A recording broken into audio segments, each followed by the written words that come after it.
ரொம்ப வேலை பாஸ்டர், ஏமா லேட்டாக வரீங்க, உடம்பே முடியல பாஸ்டர்.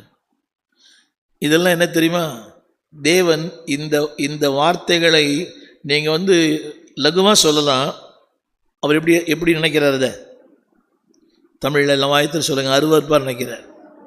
வேலை, அங்கே போனேன், இங்கே போனேன், இங்கே போனேன், இங்கே போனேன். நான் ஒரு சின்ன கேள்வி கேட்குறேன், இதெல்லாம் அவருக்கு தெரியுமா தெரியாதா?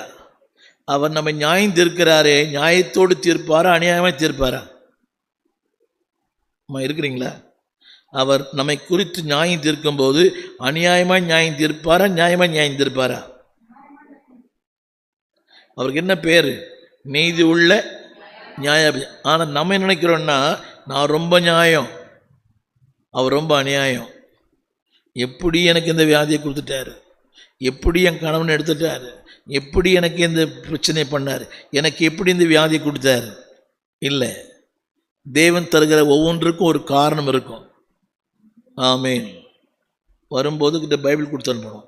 பைபிள் எடுத்துன்னு சொல்லணும். அது படிக்குதோ இல்லையோ, அது பைபிள் தானே அது. ரைட், கவனிங்க. நம்ம சொல்கிற சின்ன சின்ன தவறுகள் கூட தேவன் எப்படி பார்க்குறாரு? தமிழ் படிப்பீங்களாமா? சின்ன சின்ன செயல்களை கூட எப்படி படிக்கிறாரு? அந்த தற்செயல் எடுத்துருங்களேன், செயல். நம்முடைய சின்ன சின்ன தவறான செயல்கள் கூட தேவன் எப்படி பார்க்குறாரு? நம்ம அருவருப்பே ஒன்றும் இல்லைன்னு சொல்கிறோம். புரியவே இல்லை. சில இடங்களில் சிலரை பார்க்கும்போது கண்ணு கூசுது. புரிந்தவர்கள் அறிந்து கொண்டால் சரி. சில பேரை சில இடத்துல பார்க்கும்போது கண் கூசுகிறது. உங்கள் செயல் அவருக்கு எப்படி? சத்தமா?